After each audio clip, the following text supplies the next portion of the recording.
Hello, I hope everyone's doing well. This, as I said before, is Smart Brevity Part 2.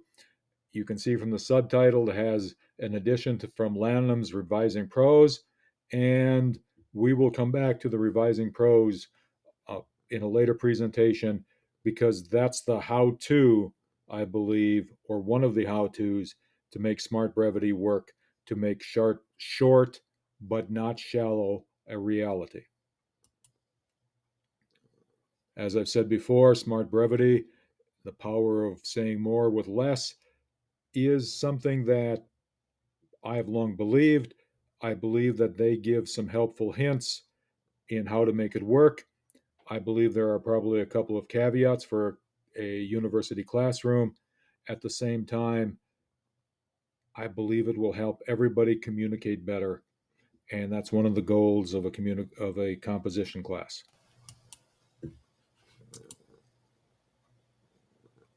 In the caveats things, human conversation, if you look in the middle of the slide, doesn't always follow the same arc. You're going to have to add a sentence here and there. The gold standards is what's best for the audience.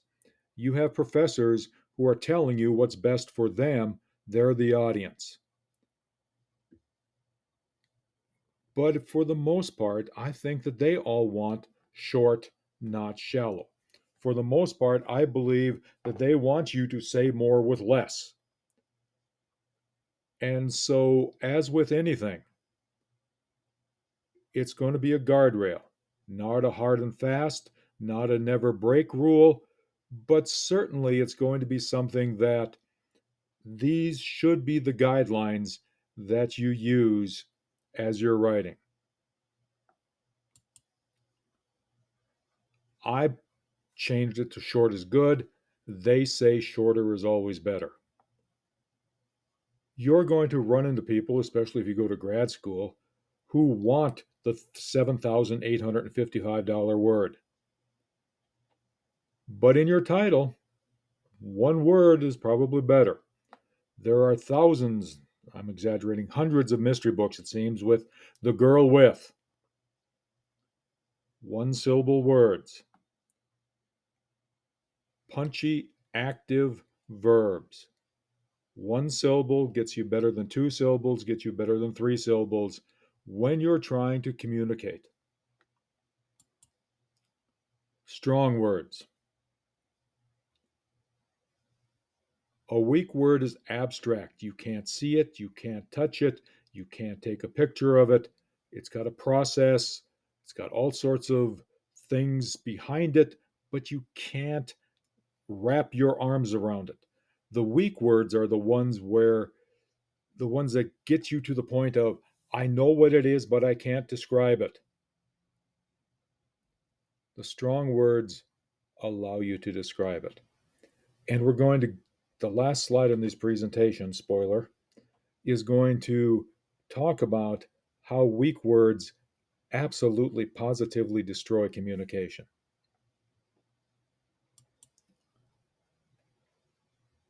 Purge the weak words. If you wouldn't say it at a bar or a beach, kill it. They give a whole great list of weak words. Paradox, it's a puzzle. Didactic, it's preachy. Prevaricate means lie. Altercation means fight. Now, I might disagree with him. I like the word ubiquitous. But certainly scarcity is better than paucity. Hide is better than obfuscate. Classic is better than quintessential. You went to a meeting, not a conclave. All of this, I think, makes perfect sense. Think about what is the clearest word to communicate the meaning you want. What's the word that most people are going to understand and most people are going to agree with you as far as the definition and as far as the connotations that are associated with the word? I've mentioned this before, and I don't think I did a good enough job. And so I really hope that this slide gets through.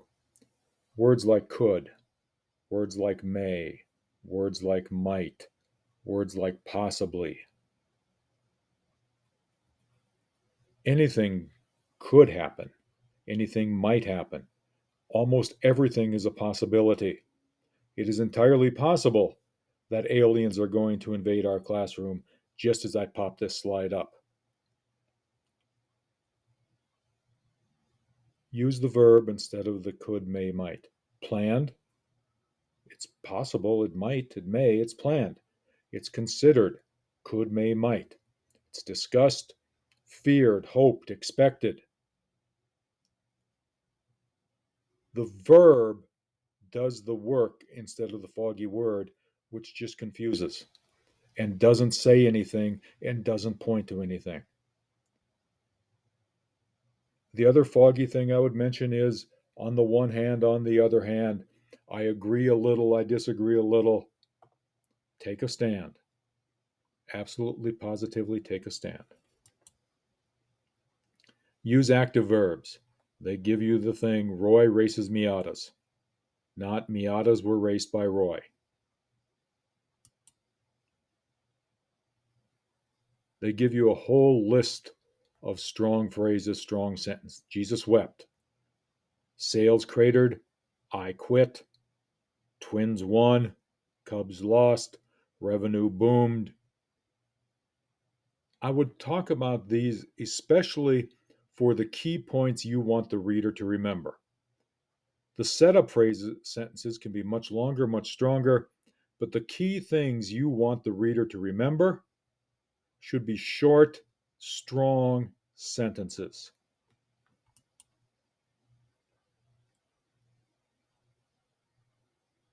This, I think, is important. After you write an opening sentence, look at every word to see if you can say it in one fewer syllable. Every single time, you'll be moving to a stronger word. If you can get revenge, there's no need for retribution. They said earlier that things were guidelines. I'm going to agree that this is a guideline that you should follow not 1,000% of the time or 100% of the time, but it's something you should follow 98% of the time, 95 maybe. One sentence is better than two. Ruthless with sentences, ruthless with paragraphs. Chop them, chop them, chop them. They give you some nice alliteration. Package your words to pop. And then, as I promised, this is why weak words, this is why vague words, this is why big 3-4 syllable words are terrible. If you take a word from column 1 and a word from column 2 and a word from column 3, you have a nice little phrase that nobody can understand. For example, total logistical programming. I have no idea what that is. And optional organizational flexibility. You can tell me what that is because I don't know. And of course, a synchronized digital time phase. Got nothing. Compatible incremental contingency. Once again, I have nothing. Think about how you can eliminate words like that and actually say something rather than parallel third generation capability. I think by now, this was in 1968.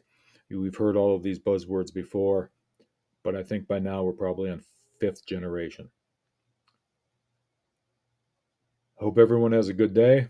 Hope to see you all in class the next class period. And again, think about short, not shallow. Think about packaging the words in a way that keeps the reader interested. And think about how to purge excess syllables, excess sentences, and excess paragraphs.